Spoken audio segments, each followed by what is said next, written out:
Well, hello. Welcome to our show. It has been a minute since we have done one of these, so I just got to check all of my settings and make sure everything is set up correctly. I have a mic. Hopefully, Zach, you hopefully have a mic as well. What's that? Yeah, you have audio. Let's put it that way. So, I hear audio from you, which is a good I'm thing. being sarcastic. Of course I know what a mic is. Oh. How did you miss that? No, I thought you meant on my end. I said mic. You have your own mic, but whatever. Yeah. Moving on. So welcome back. This is our first show of 2022. So excited to be back. Excited to see what happens in 2022 for our channel. Probably much of the same, although maybe not. Fun, interesting tidbit, Zach, is that I was talking to some coworkers, or a coworker, and potentially if we can kind of figure out a more consistent time and day, possibly a weekend day or something, like a Saturday or something, this show may grow in its hosts, basically.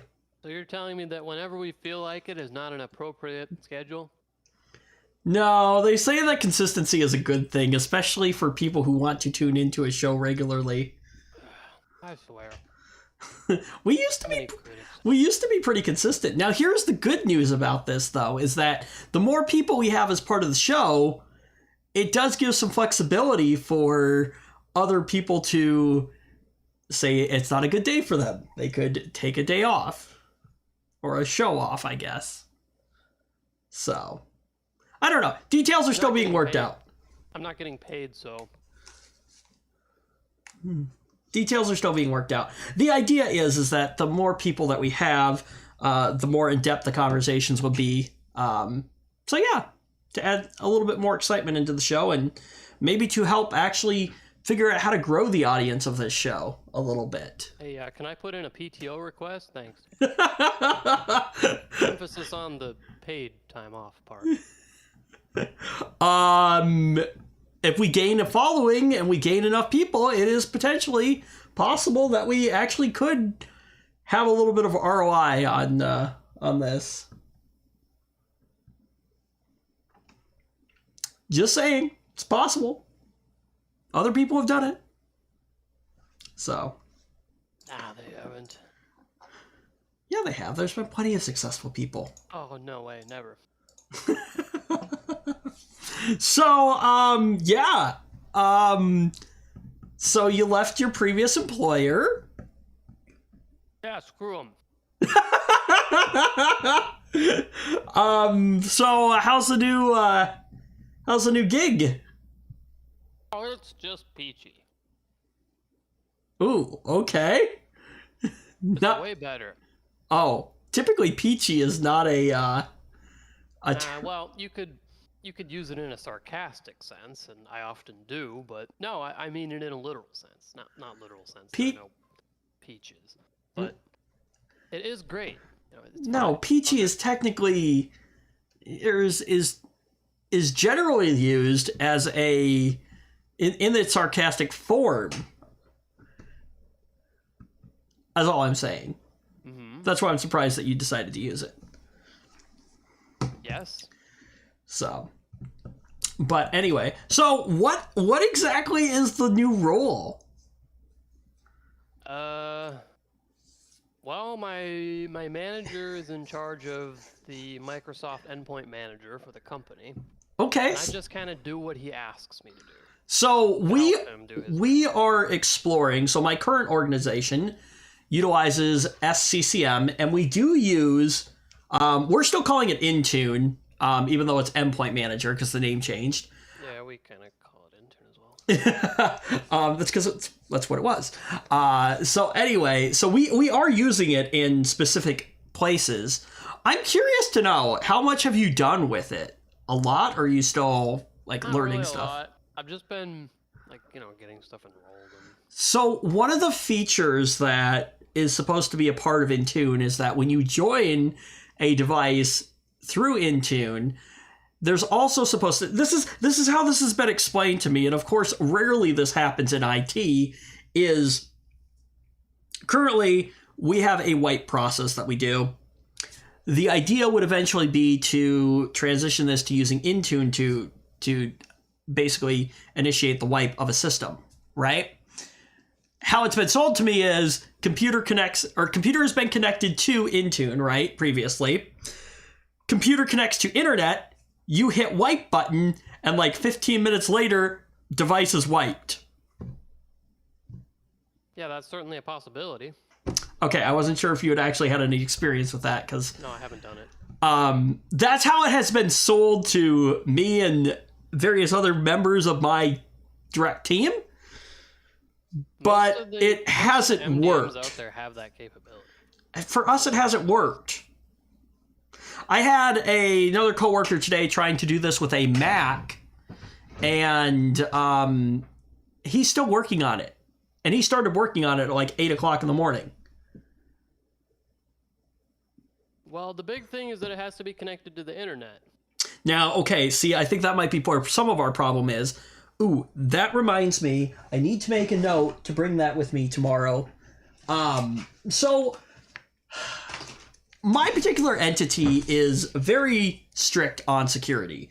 And so, we have stuff in place that kind of makes our network very goofy. So, anything that is not a company-owned device cannot be connected to the corporate network, if you will, right? So it all goes on the guest network, and there's like a standard, though. There's a captive portal. Yeah, there's a captive portal on the guest network. The other problem is oh, well, you know what? No, this doesn't matter because this is Intune. This is not SCCM. See, if it was SCCM, it would be a different story because all of our network jacks are also configured in a specific way where, by default, if you don't have particular credentials and stuff like that, you're dumped onto the guest network. You're not on a corporate network. So, but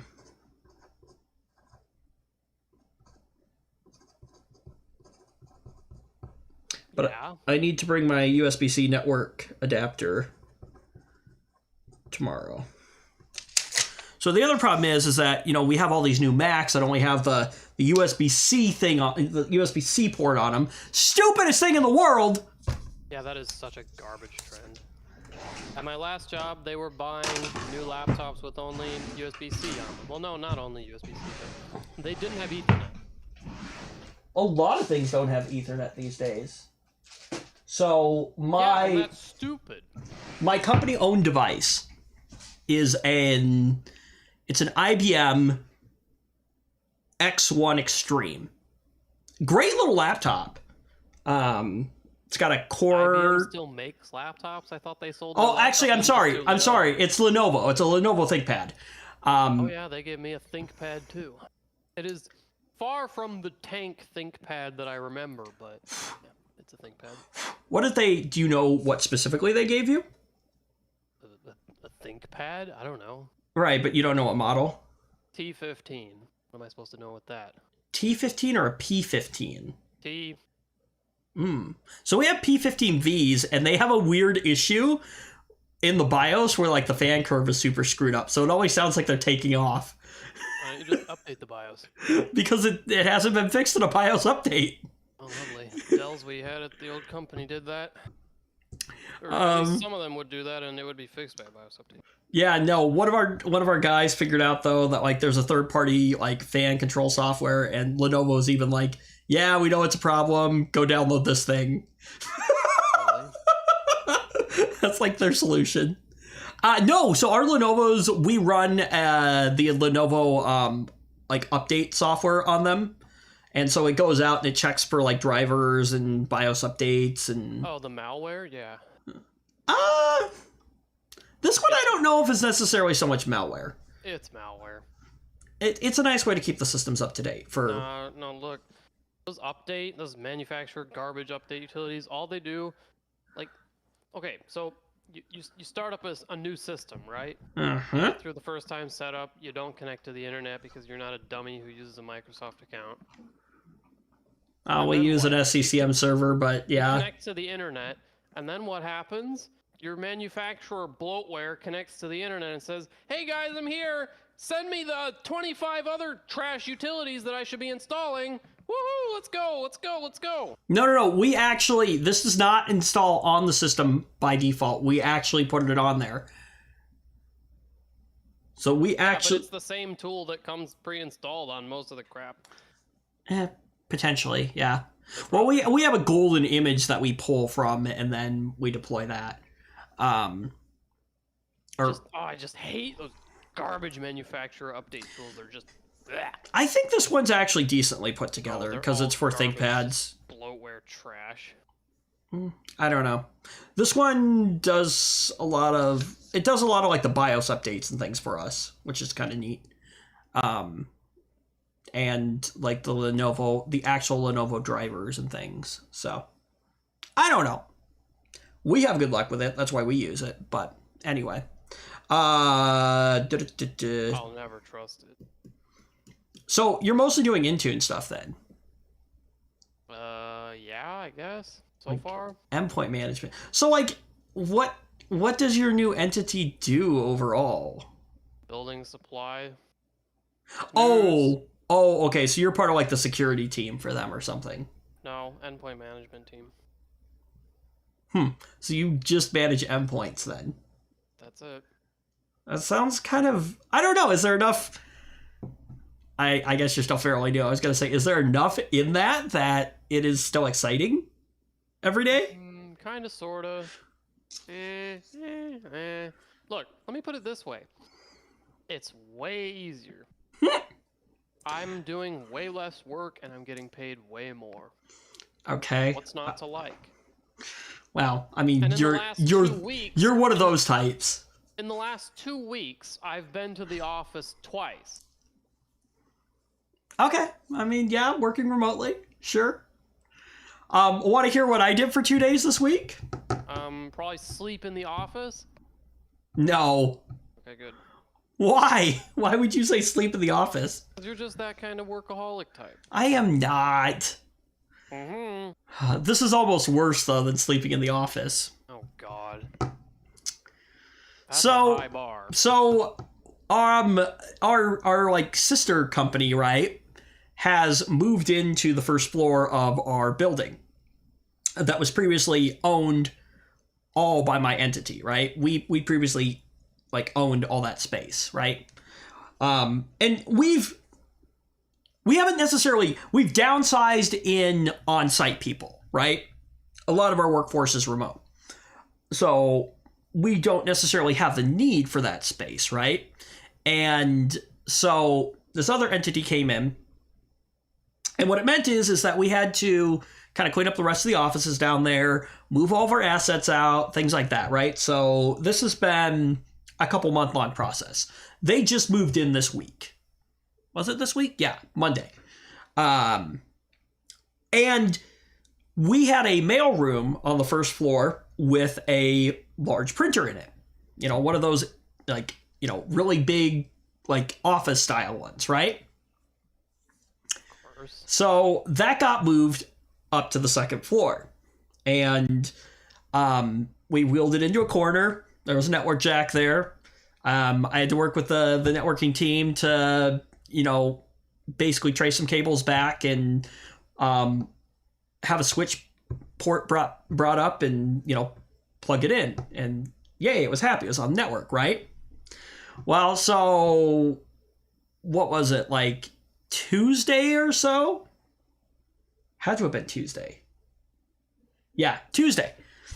I get a message from our one of our HR people, right? So you move the printer from the first floor to the second floor. Do we have an active... What do you think she said? It relates to the printer. It relates to the printer, right? These things are typically a copier, a printer, and what else, Zach? Probably fax line. Oh, yeah! I got asked about our fax line. So for 2 days, I had to figure out how to hook up the fax line. Yeah, leave it to an HR person to be needing a fax line. For 2 days! Yeah, you want me to hook up your 56K modem while I'm at it? So this is literally one of those things where I'm like, I never actually thought that I would have to fix a fax machine, right?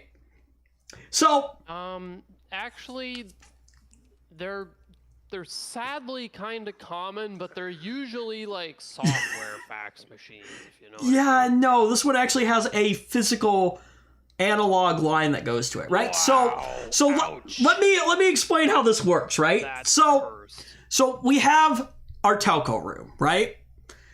And in the telco room is a Cisco device that converts, I'm sure, SIP stuff, right? SIP VoIP, right? To analog lines. And so it comes out of this box and it goes to like a little patch panel thing. And so what I had to do was I had to plug the cable into the patch panel, and that went into another patch panel, which was a 1-for-1 on the second floor. And then from there, I was able to go to another patch panel, and then from the wall to the printer, right? The copier. So here's the thing, right? Is we have network documentation, but it's not 100%. It's pretty good, but it's not 100%. The way I know that is because also, like last week, I spent like 2 days basically going through our telco room and unplugging every single cable that was attached to a patch panel that went to any of the wall jacks that were part of the first floor, because that company can't have any access to our network, right? So I had to unpatch a bunch of cables. I'm really sorry to hear about that. That sounds awful. Actually, that one wasn't so bad. Kind of sounds awful. We had pretty good documentation on that. So, and like half of the, so each wall jack has like a top and a bottom jack, and like half of the bottom jacks, if not all of them, weren't actually patched to anything that was in our network. They were patched to a separate patch panel that had already been removed from our network. So I didn't have to do that. So it like cut all of it like in half, basically. So like I said, it wasn't that bad. It only took me 2 days. I think anything that took you 2 days sounds pretty bad, but all right. Yeah, I mean, I guess I like the networking aspect of things, though. So for me, it wasn't actually that bad. Because like I said, I like that. And it gave me a chance to kind of learn the network in our particular building. Because the networking team isn't, they're like all remote. So if something needs to be done physically, it's like basically up to me, right? So I get to be the guy who does that, which again is fine. I like the networking side of stuff. So anyway, so it's like the end of the day, right? So actually, I would say that this didn't take me 2 days. I would say it took me like a day and like a quarter, right? If even a quarter. It was like the last hour of my day that I started working on it or something like that, right? So the next day is the day that I really started looking into it more, because I was like trying to send test prints or test faxes and they weren't going through. And so I came back the next day. So Wednesday I came back and I have my cable tester. So I made sure that the link all the way through was good, which I could test, and it was. And then I was like, well, the only other logical thing is that I don't have the fax machine hooked up to the right line. That was weird. We just froze there for a second. But anyway, so I'm like, okay. So this patch panel, right, has been explained to me as,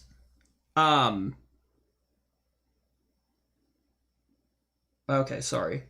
I'm just looking at, wow, that's weird. Anyway, I have to keep an eye on that. Anyway, so, yeah, okay, so how it was explained to me is that,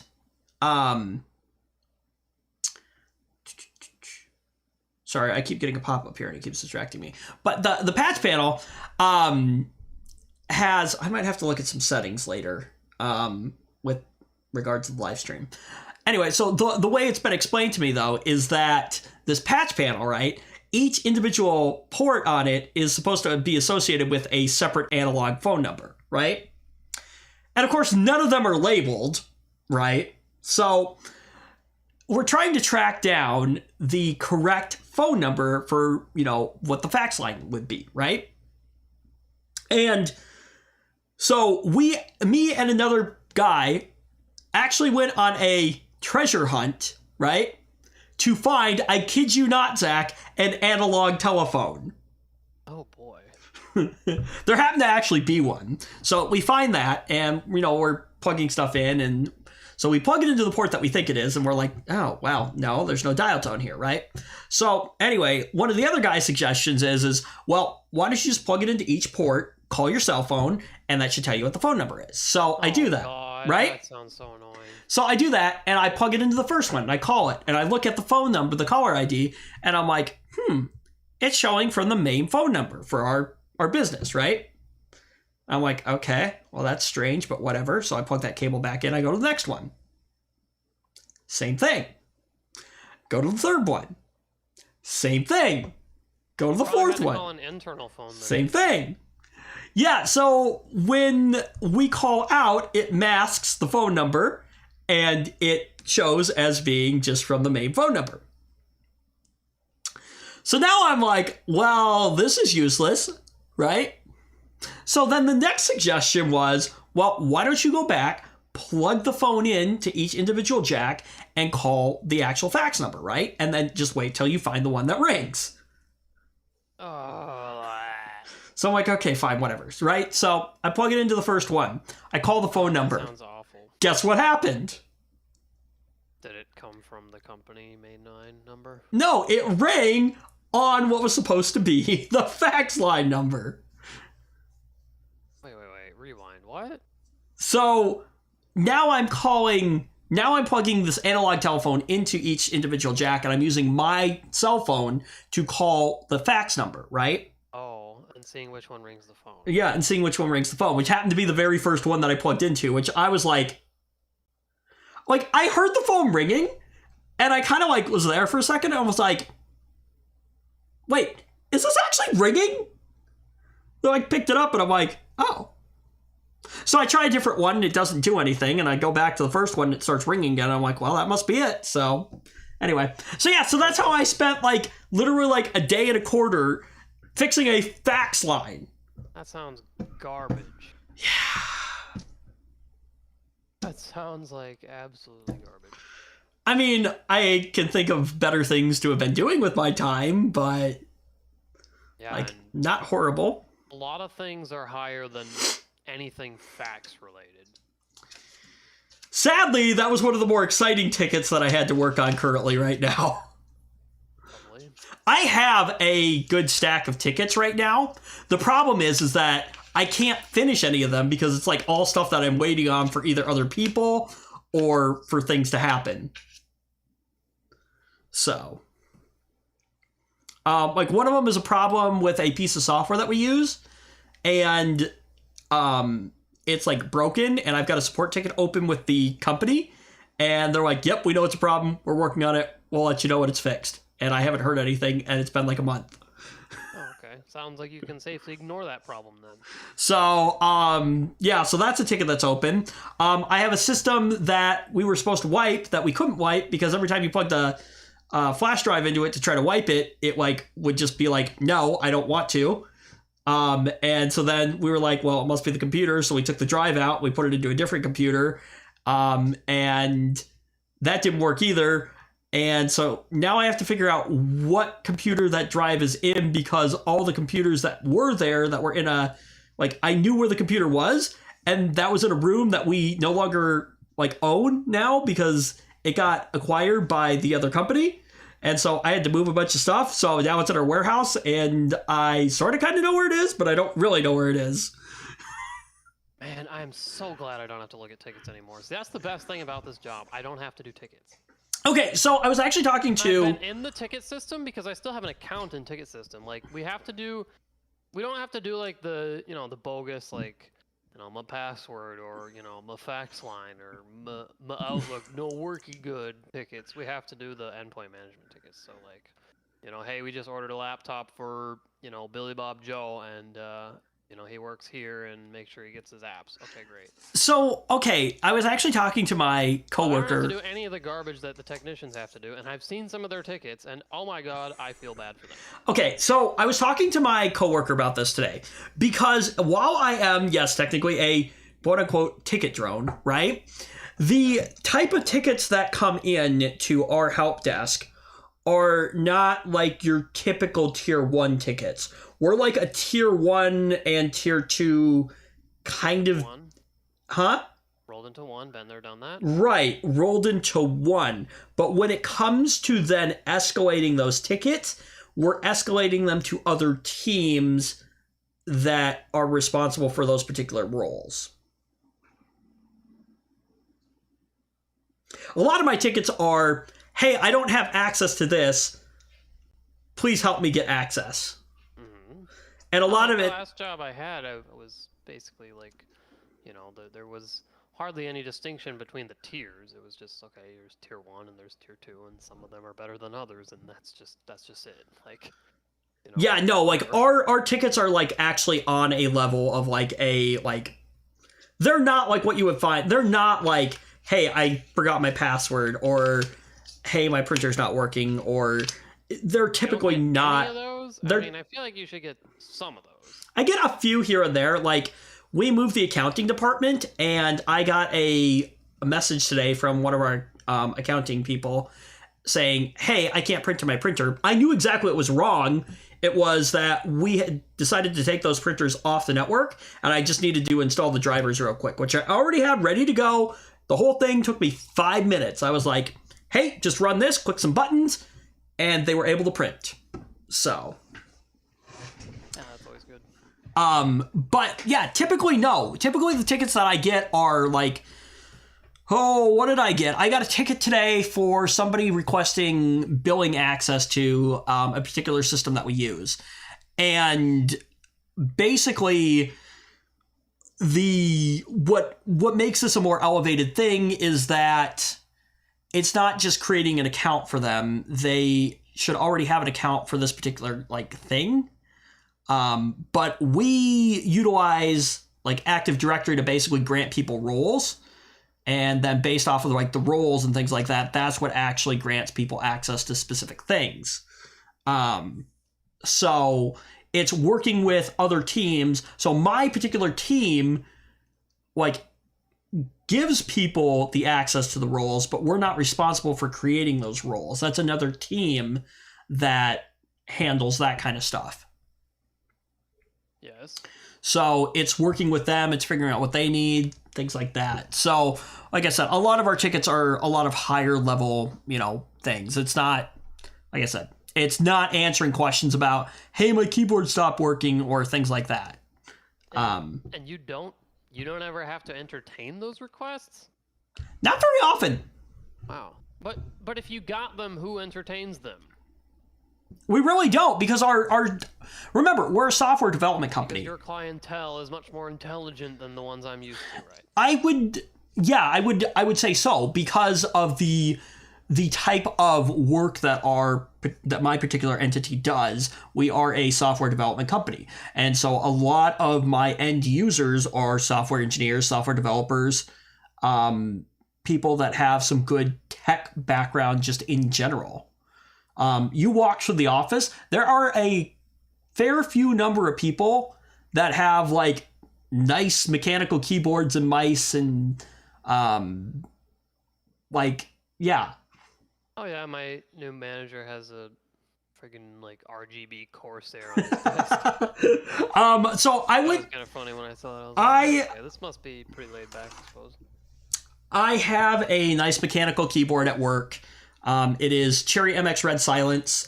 Same switches as my Corsair keyboard here. Mine is not a Corsair keyboard, though. I went online and found a company called mechanicalkeyboards.com and ordered a keyboard through them. It is backlit solid white. So in an office setting, it looks really, really well. Like, nice. So it's like backlit, right?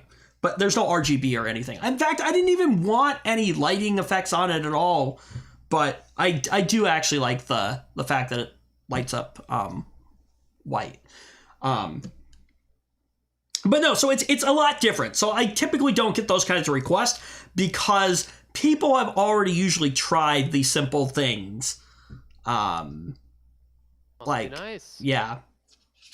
So it's funny how, like, at a lot of places you get, like, oh yeah, tier ones only do like passwords and like folder access and whatever. But I've never worked anywhere where that actually was the case. I can't reset people's passwords. I can, but we're not supposed to. They're all supposed to do it on their own. It's all self-serve. But yeah, but it doesn't matter if they're supposed to do it on their own. Even if they're supposed to do it on their own. No, that's the Can you direction. just please do it for me? Come on. Nope. That is the direction we give them. Is here's the steps to reset your password. If I had told somebody that, I would have gotten.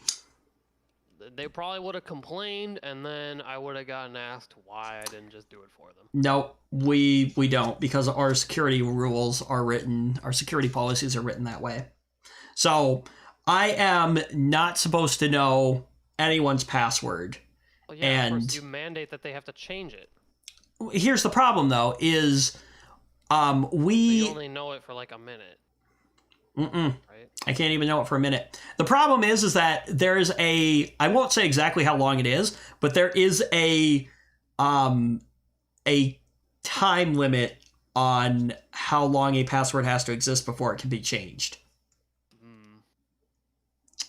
So it's not like a password can be changed and then just changed right again. It doesn't work that way. And because of that, if I were to reset somebody's password, I would then know that password for a specific amount of time, and that is viewed as a security risk. So that is why users are supposed to reset their own passwords. Don't get me wrong, it sounds like a great idea. It's just that most users are too stubborn and stupid to do it that way. I think the fact that it's the way that our company does it, people just know. Just whine and complain and be like, "Dear IT manager, your technician refused to help me. See, okay. I had to do it myself. See, my manager... I didn't know how. I'm not computer intelligent. I'm not tech savvy. I don't know how to do it." Remember, my clientele is not like that, typically. Yeah, well, I worked in healthcare. So. I know, yeah. No, my manager would stick up for us. Like cavemen in terms of technology. Yeah, no. We're a lot better off than that. Anyway. I'm as good at technology as I am and at medical. Okay, let's talk some tech topics real quick here, Zach. Did you hear about this? AMD hides, then restores claim that 4 gigabytes of VRAM is not enough just as it launches a 4 gigabyte GPU. Oh yeah, that was hilarious. I did see that. The 6500 XT, what a joke. Okay, so AMD... Look, I get that the market sucks, and that in the context of the market, the 6500 XT makes sense, kind of, in a like twisted, sick way. It makes sense. But like, come on. Okay. Trying to pretend it isn't a cash grab by AMD, please. It's a cash grab, and everyone knows it. Just give us the card and shut up. So AMD claimed back Don't act like it's good, because it's not good. AMD claimed back in 2020 that 4 gigabytes of VRAM was insufficient for modern PC games and could result in error messages, warning limits, lower frame rates, and even gameplay stutter or pop-in issues. Now, AMD is now saying it's launching the... What? $199? Look, they're Wait, no. Hang on. For 4 gigabytes of VRAM. Yes. What? Because nobody wants to make a graphics card under $200 anymore. And even this card is by far the cheapest MSRP, quote unquote, modern GPU. Like, Quote unquote modern. I know. Look, that's why I use the air quotes. Okay. Modern GPU that you can buy. It's not good, but whatever. It is what it is. And get this, the blog post featuring AMD's original claims has, well, probably mysteriously disappeared. I like to imagine that, they were just getting ready to launch this, and then somebody was like, hey, remember that time when we, ragged on NVIDIA for putting 4 gigs of memory on their cards? We should probably get rid of that. Oh my gosh. But yeah, it's just hilarious. Like, come on. Okay. It's funny because even in this particular generation, AMD has championed additional VRAM for their cards. And at the same time, NVIDIA has cheaped out. So the extra VRAM has become, I don't know, like, dare I say, like a staple feature of this generation of AMD cards? Okay, so They AMD have more. AMD Radeon. And they've cheaped out this bad? Why? Why have they cheaped out? Oh my so gosh, bad? Zach, you have to pull up the video if you're not looking at it right now, because I've got the page up and you just have to see what's up on the screen right now. Oh, hang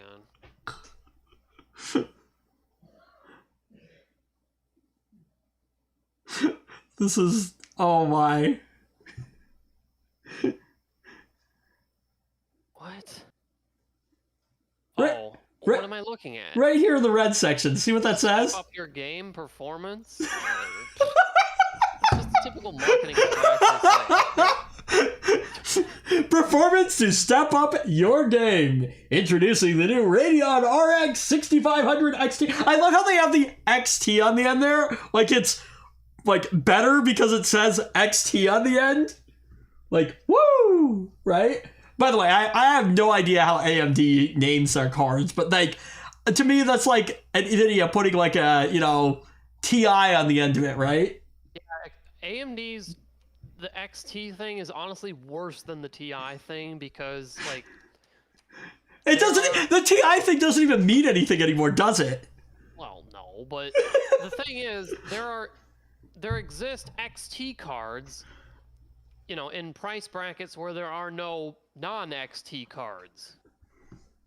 So, like, there is no 6600, but there's a 6600 XT. Unless they stealthily launched a 6600 and I didn't even notice. Oh my. I don't Okay. think they did. Do you still have the video up? Yes. What does this say right here? Fastest clocks. Well, yeah, maybe. Does maybe it? Technically, it is the fastest clocks, but a fast clock on a small, like, you could push a Pentium 4 to 10 gigahertz, and it's still gonna get clowned on by any modern CPU with more than one core. Oh. And you could still factually say it was the fastest clocked CPU in the world, or on the market, or whatever. Like, it's just a meaningless claim. Like, sure, it's Game clock. technically true. Up to 2610 megahertz. Like, it's technically true, but meaningless. But again, somebody's gonna see that at Best Oh Buy my, and be oh like, my. this is a fast card. Okay, I want it. Okay, up to 108 frames per second in Resident Evil Village. At 480p?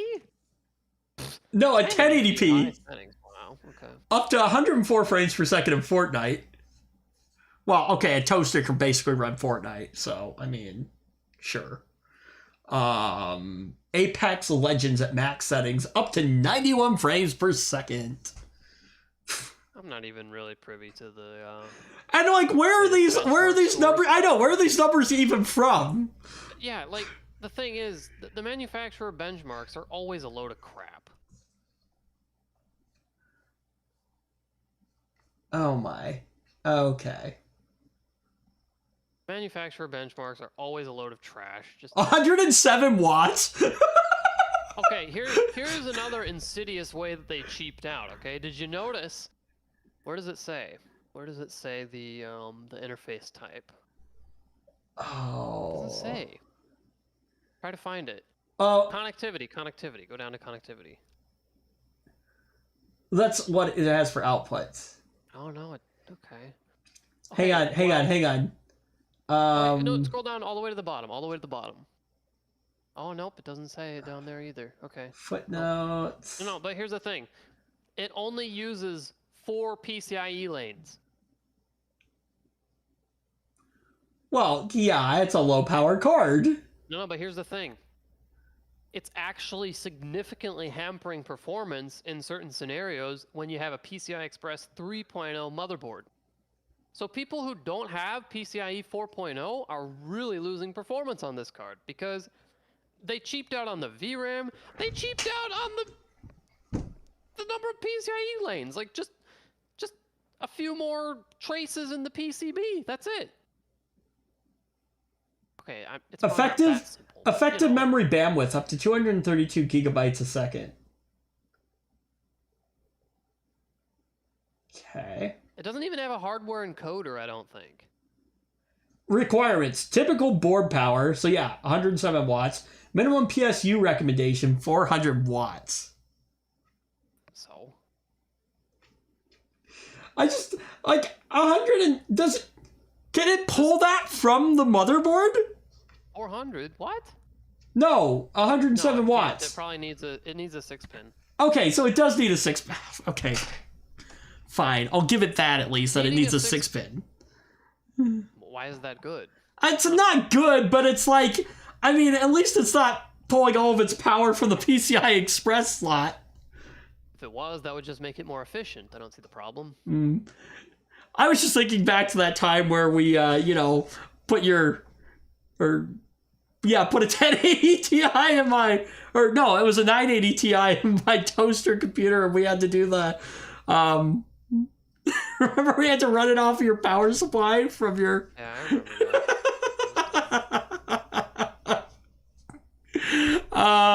that. I mean, honestly, the power requirement almost seems a bit steep for this low end of a card, but whatever, I guess. AMD has hidden the blog post.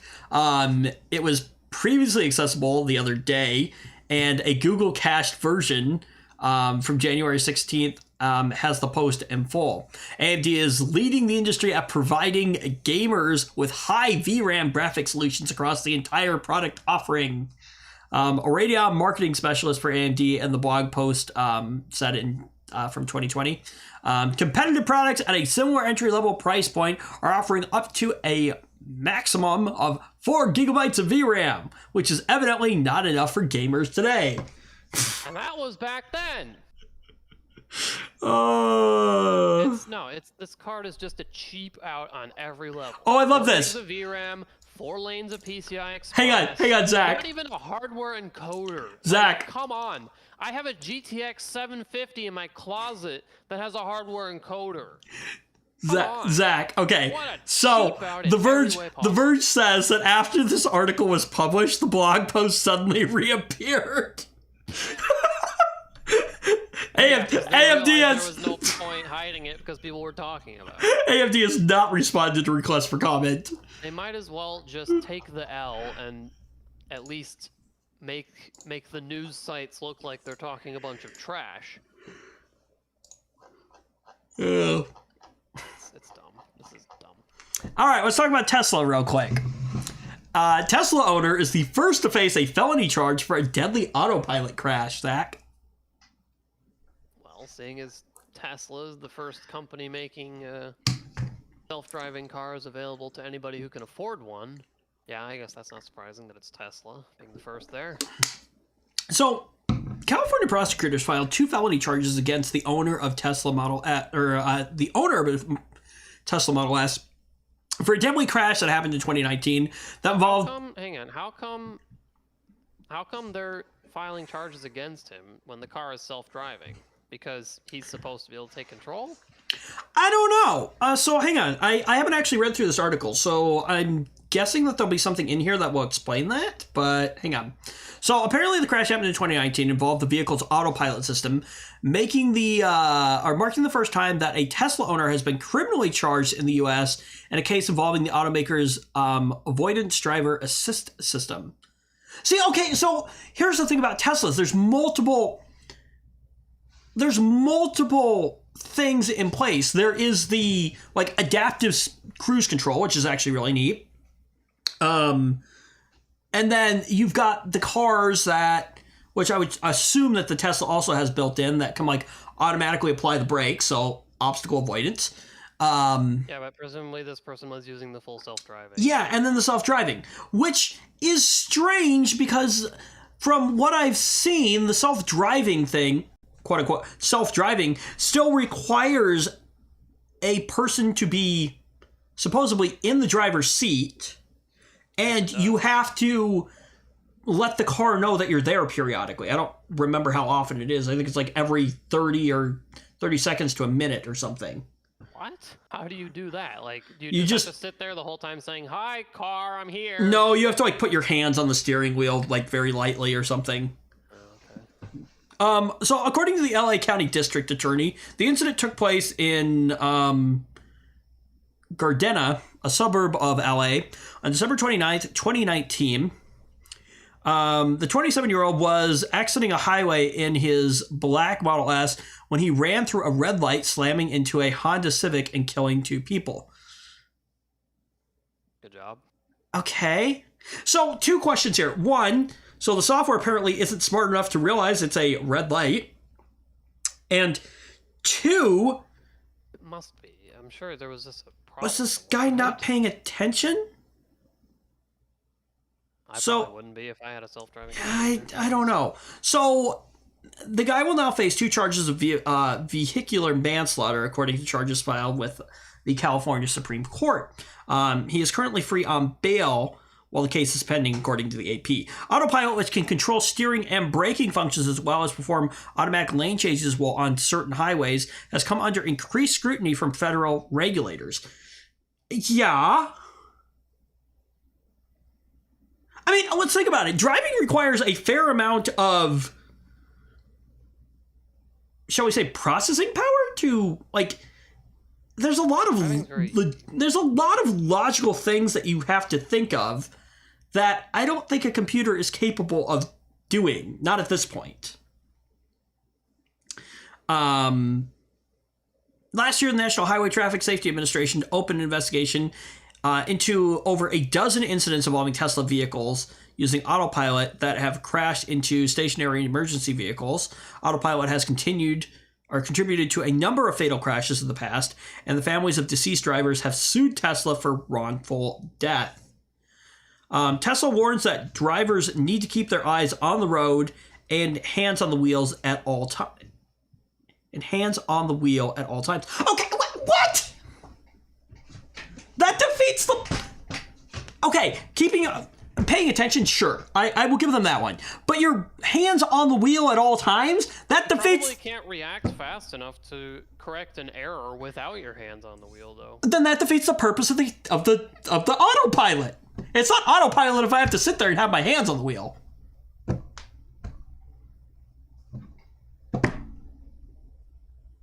Or am I wrong? I don't call that autopilot. Autopilot. I don't have to do anything.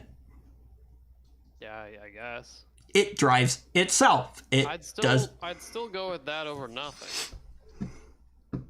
Though the automaker has declined to include a more robust driving monitoring system, like infrared eye tracking, for example, to ensure its customers are following safety protocols, Autopilot is considered a level 2 partially automated system by the Society of Automotive Engineers standards, which requires that drivers keep their hands on the wheel and eyes on the road. Some Tesla drivers have been caught misusing autopilot, and some have even publicized the results themselves. Drivers have been found sleeping in the passenger seat or back seat of their vehicles while speeding down a crowded highway. See, okay, now hang on. That is See, Tesla needs to be partially to blame here, because if it's not a fully automated system, which it obviously isn't, right? Then there needs to be things in place, right? That, for instance, I don't know, a pressure sensor in the driver's seat to ensure that somebody is actually sitting in it? I disagree. I think that it's not their responsibility, as long as they make it clear, like, hey, you are turning on this system, you are responsible to do these things that we have outlined for you. And also, like, there's also the spying thing, right? Like, okay, but here's on you while you're driving, a little weird, what do you think? Okay, fine, hang on, but here's the thing. We see you hopped into the driver's seat. Okay, you won't mind this retina scan, will you? Here's the thing, though. Okay, look, yes and no, right? But Tesla had to know that if they sold this as autopilot, that some idiot, some idiot do something dumb. Was going to do something dumb. Why do you think we had to put caution, hot coffee on idiots do dumb cups? Things with cars that don't drive themselves, and we still allow them to be sold. You're right. You're right, but spyware monitoring systems installed. You're right, but here's the thing, okay? They actually have to somewhat pay attention in those things. It's not, oh, hey, let me go hop in the back seat while my car literally drives me around, because they said it was autopilot. Okay, well, I said my car could drive at 100 and something miles an hour, so I did. And then I crashed and died. That's their fault. See, here's the thing, though. Okay, so I think where I really have a problem with this is that Tesla has marketed it as autopilot. Yeah. I think that it shouldn't be marketed as... you know why they marketed it as autopilot? It's, ooh, hey, cool, futuristic, awesome, right? Yeah, it is, for sure. But it's not autopilot! Don't mistake my defense of the practice or the feature for, being like a fanboy of Tesla or something. Believe me, they got plenty of problems. But this isn't the hill to die on with them, I think. The hill to die on with them is right to repair and things like that. You're right. You're right. I'm just saying that...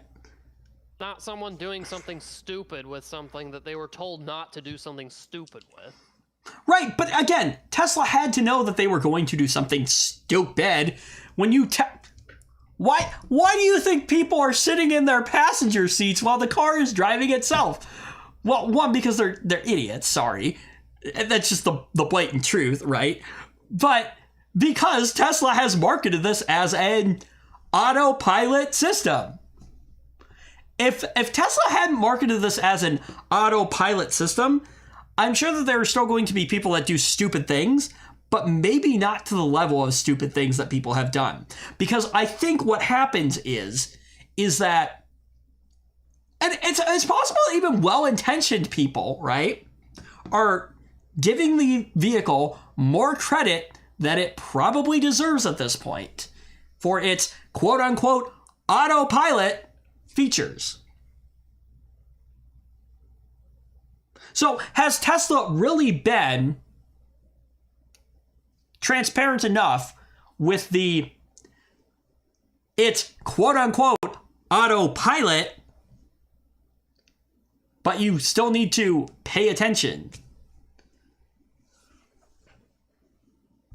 Just something to think about.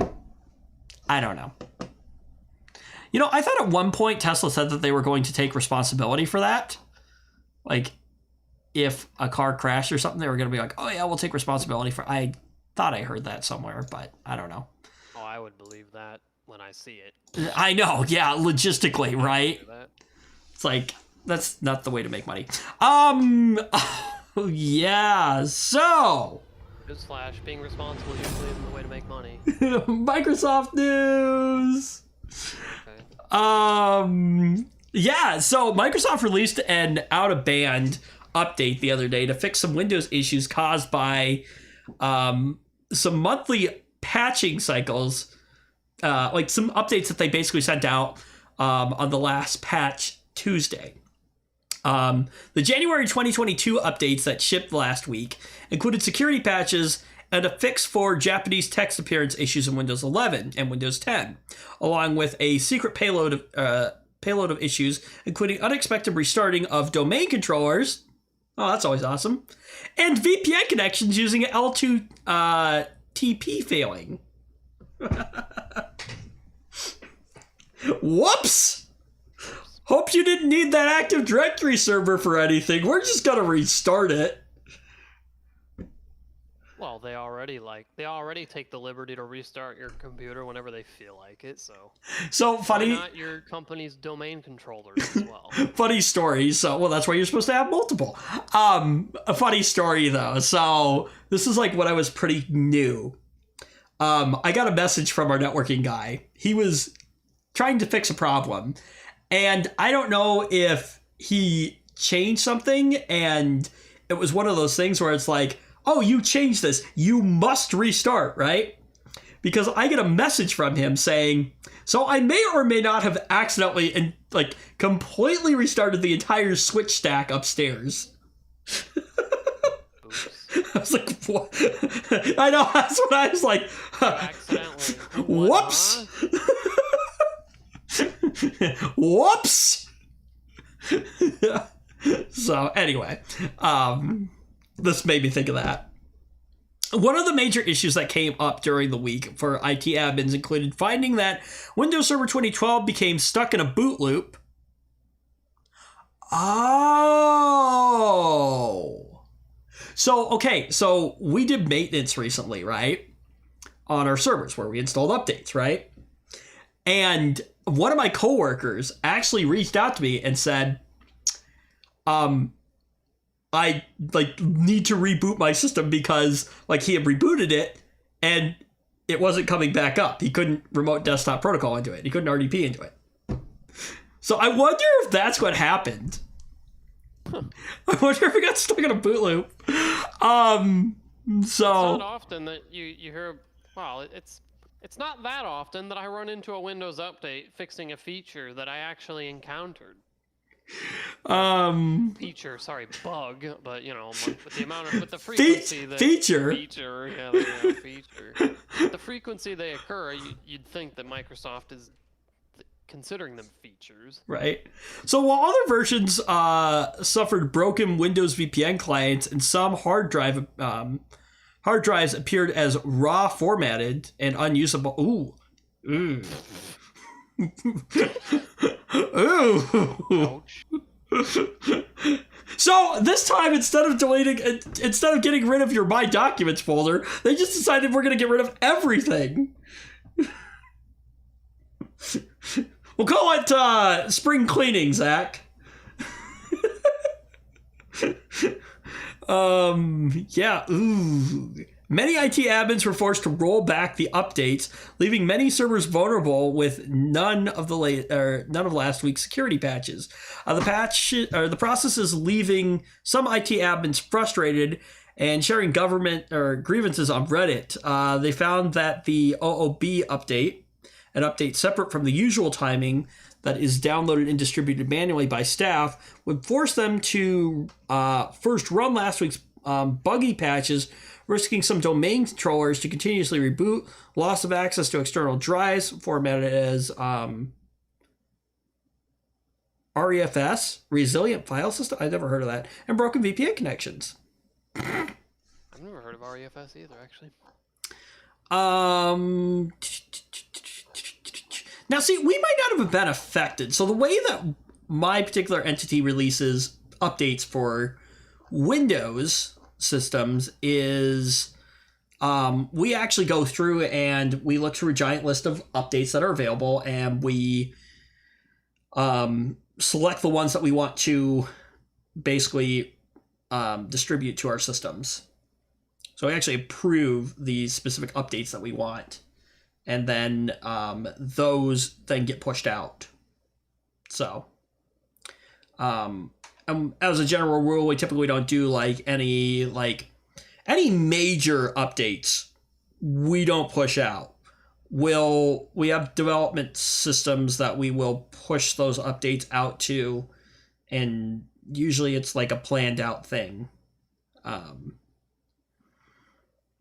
And we also have development servers that we update before we do the rest of the servers to see if it breaks anything. So, one of the joys of being in the IT department, Zach, is that we get to be the guinea pigs for a lot of things. Yeah, been there, done that. Oh yeah, when I quit, they were bugging me about, oh, you need to enroll in 2FA. You need to enroll in 2FA. And I'm like, I'm quitting before your deadline. Get out of my face. Oh. Pretty funny. Oh yeah, did I mention that they were okay, so I found this out at the beginning of December. Hey guys, we have to roll out 2FA to the entire company or we're going to lose our cyber attack insurance. Oh yeah, I can believe it. The deadline is 2022. Like before 2022 starts. So do you know if they ever actually got it rolled out, or you don't care? Absolutely not.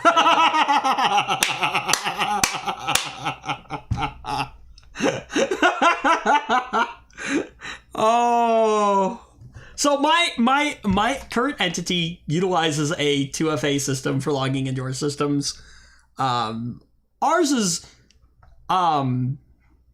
pretty slick. So, it's already been pre-configured somewhere. So when we image a new system, it's the very last thing that we do. So we have the system ready to go. We sign in as the user, so it's already, authenticated and everything, creates a local account.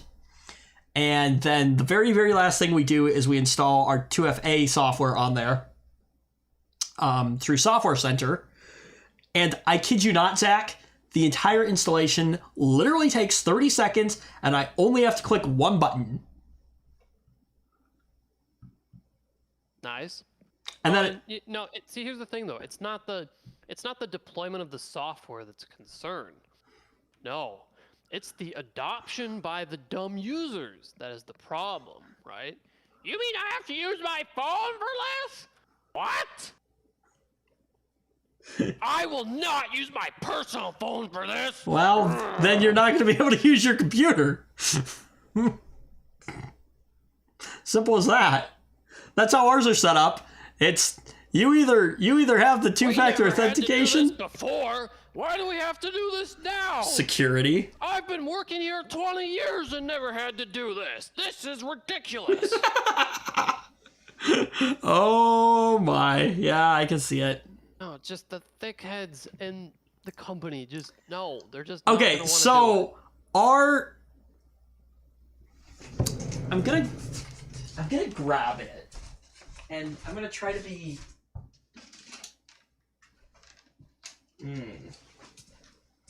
Okay. So here's my work badge, right? Lovely badge. I'm covering up the back because it's something on it, but I thought that was supposed to be a picture of your face. It's apparently a chip. It is a chip because here was the idea: was that our badges, right, were going to be used. It's for smart card, right? So that was originally going to be the idea: is that we'd use our badge as a smart card, right? Hardware token. Yeah. So part of the reason why I don't think that ever took off was one of our executives has some limited mobility, and it was difficult for them to utilize the card as How do they utilize MFA. a computer?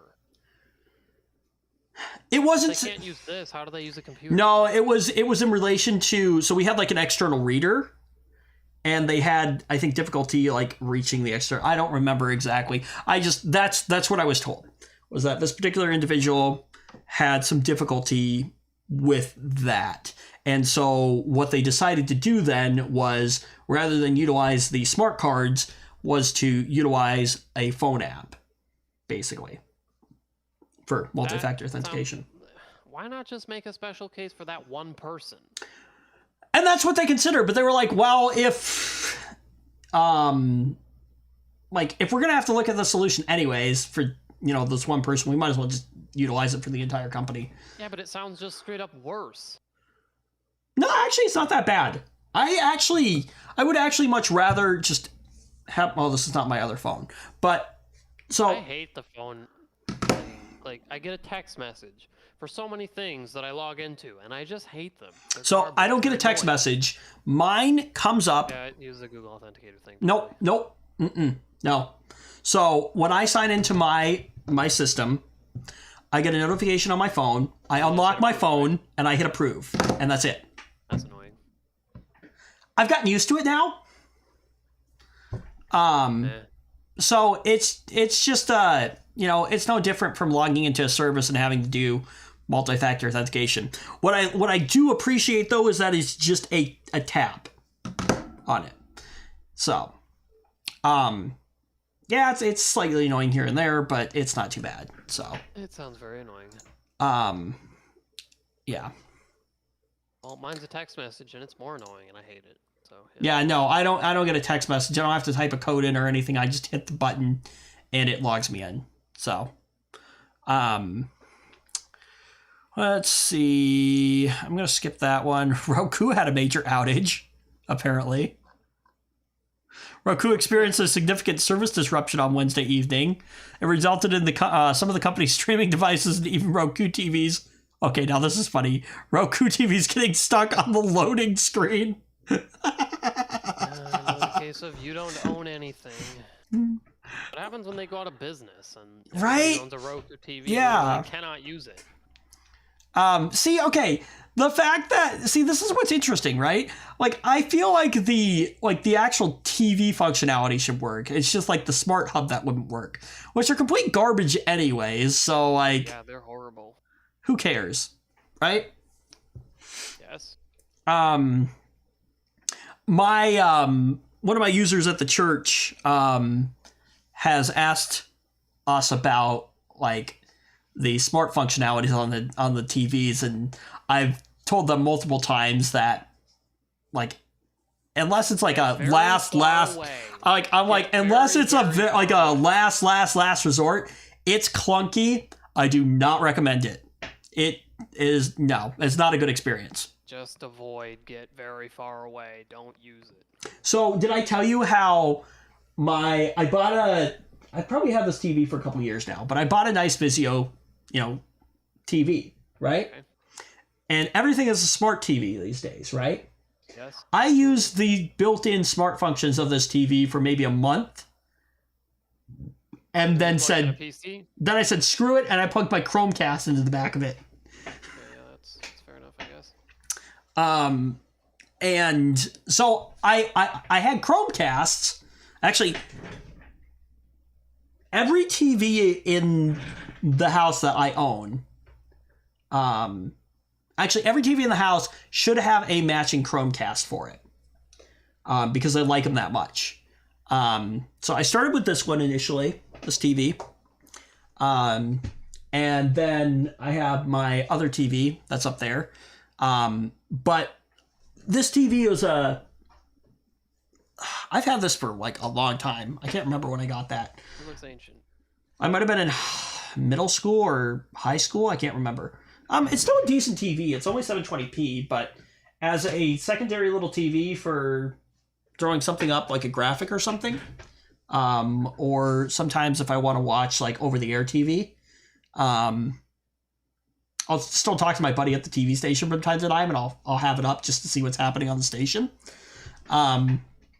So for that, it's nice. But yeah, obviously that's not a smart TV. And like my other one, yes, it is. But the TV I had before that wasn't a smart TV. So I used a Chromecast because they were cheap, and I fell in love with them because they just work, and they work really well. So, yeah.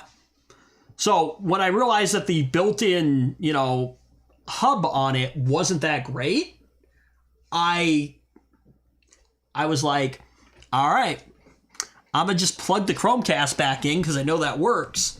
and I went that way. So anyway, but yeah, no, that's interesting. Yeah, another great example of, yep, you don't own anything anymore. Oh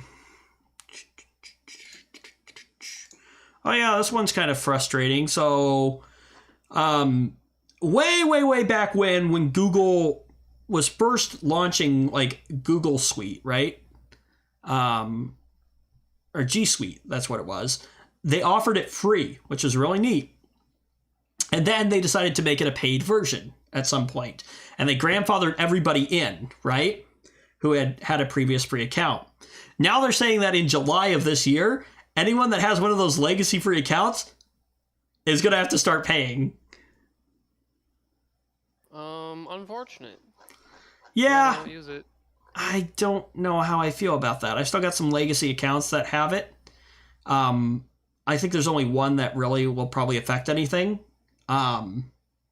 It's funny, I'm wearing my sweatshirt with my DJing company's logo on it that I am no longer doing. I'm no longer in the mobile DJ business. Not because I didn't love it, but I just wanted to do other things. I wanted to explore other opportunities. So, a lot of work. And I'd done it for like 9 years. So, it was time to move on to something different. But anyway, so, yeah, there's that. Anything else? Oh, yeah, I saw this, and I didn't actually read it, but the headline on this one says, Google might have accidentally approved an ad for a Target gift card scam. I would be... This is by no means the first case of a scam, spam, malware-y thing being shown by a Google advertisement. Come on. No way. And will not be the last. So, yeah, that's the thing that happened. I'm not going to bother reading through that. Oh, I wanted to talk about this real quick here. Would you pre-order a phone? No. Sight unseen. As soon as you said pre-order, I was like, no. For the launch of Samsung's next flagship smartphone. Especially, oh my god, especially a Samsung product. The Galaxy S22, S22 Plus, and S22 Ultra, we think. They make great hardware, but oh my god, they just absolutely ruin it with trash software. Bloatware filled garbage OS. Just, ugh. No. Never. Yeah. I don't know what I'm going to buy when it's time for... My Galaxy S9 is getting up there. I actually... It was the Asus Zenfone that actually kind of piqued my interest. I was like, that looks interesting. It ticks all the boxes, except for one, and I forget what it was, and it really pissed me off when I saw it. Oh yeah. There's, So here's the thing, right? This phone doesn't have a stupid hole punch for the camera or whatever. The back camera folds over the screen to become the front camera. Like, what a good idea, right? No silly hole punch like Samsung and all the other guys are doing. No stupid notch like Apple. Just a clean screen. Good idea. But then I realized that the model with the flip camera doesn't have a 120 hertz screen. And in 2022, you gotta have a high refresh rate screen. You just gotta. Like, you're just doing it wrong if you don't. Okay, which one was this? Because I'm looking at the Zenfone 8, and that still has the hole punch in it. I think there was a specific version of it without a hole punch. It was like a Pro or whatever crap version.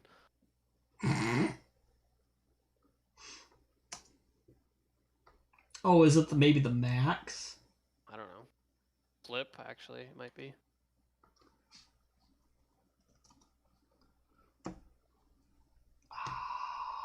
Okay, hang on. Oh my goodness, yeah. Okay. Hang on. It's got the specs. It's got everything, but no 120 hertz. What is this? Come on. You had it. You're almost there. Just put a nicer screen on that, and you got it. You nailed it. Zenfone 8 Flip. Look at that. It just folds forward. Like, look at the screen. It's so clean. It's not even curved. It's not even curved. It doesn't even have those stupid curved edges. But it doesn't have 120 hertz. Okay, so for me, like, that wouldn't be the end of the world because... You haven't used the high refresh rate. No, I have not, I don't think. Mine's 90, but I want 120. I'm not ready to buy a new phone yet, but the next one will be 120 or I will not consider it. Android 11, Snapdragon 885, 5G mobile platform, Qualcomm, okay. That's all standard stuff.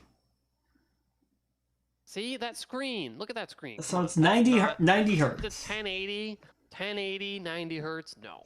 My phone that is 2.5 years old has a 1440 90 hertz screen. And Sony just released a 4K 120 hertz screen, although they say it really sucks the battery to use it in that. Oh, I'm sure. 64 megapixel front camera. Okay, that's not horrible. It's got everything except the screen. Like, why would they cheap out on the screen? I don't understand. It's so maybe it's so good in every availability. In-display fingerprint sensor. Yeah, it could have been availability. It even has that, and that's one of my favorite features of my OnePlus phone. So okay, so my and actually, I would buy another OnePlus phone if they didn't start doing those stupid hole punches. Come on, they had the solution. They had this motorized camera that pops up out of the top of the phone. Like, wow, great idea. Let's hide the stupid front camera, and it's not in the way unless you need to use it. Okay, great. But then they're like, nah, screw that good idea. Let's just copy Samsung. You know what? Okay, so I have the Google Pixel 4 here, right? Okay. So, no... The Pixel 6 has a friggin' hole punch. This one has a bezel up at the top of it that that's has... honestly better than a hole punch. See, I'd rather have the hole... I'd rather have the... Not the hole punch. I'd rather have the bezel up at the top. I don't care if there's a bezel up at the top. Yeah, that's whatever. Right? Doesn't matter to me. So also, that new Sony phone has a bezel too, and I thought that was surprising. You know, a company using bezel in 2022. This is the S9. It has a bezel up the top. It looks fine. The S9 is ancient. So is the So is the Pixel 4. Yes. Honestly, okay. Look, now that I've used a Pixel, I probably would consider, and I've kind of given up on the whole. I'm just never gonna have a headphone jack in a phone ever again. No, you're not. You're just not. I've come to terms with that. I have an adapter. I just have a Bluetooth headphone. Yeah, I have Bluetooth headphones too now, and honestly, it's the way to go these days. It is the way to go. It's I don't know, whatever. So look, I'll give them this: Bluetooth headphones on mobile devices usually work like impeccably, almost. Just yeah, very good. So they work very well. I have earbuds for work. Janky McJank on Windows. Tell you mine are actually pretty good. I tried some that had some issues. The AirPods that I have now on Windows. Look, here's the thing. The AirPods that I connect fine, but here's the thing, right? Like, for example, if I were on here with you using my Bluetooth headphones, for some reason, do you know what the behavior is with Bluetooth headphones? It will be like, you know what? No other application gets to send audio to those headphones. Screw you. Why? I don't know. Because Windows Bluetooth jank. Okay, that's very strange. I have Bluetooth earbuds for work that I use, and I will be on video calls or doing something else, and I will get notifications for other things. Does the same thing? Always does the same thing to me. Who? What? Sorry? Does the same thing that I just described in video calling apps. Those stupid VoIP apps that those stupid company computers have on them. Just no. I hate it. It's one of the. I don't have any issues with mine. Must be nice. Yeah. Not too bad. I just plug them in when I need to do that, but it really annoys me when I want to like sit in a stupid meeting and like, just mute the meeting and do something more valuable with my time. Yeah. So Because, the muted meeting software just decides to hijack my headphones and hoard their attention.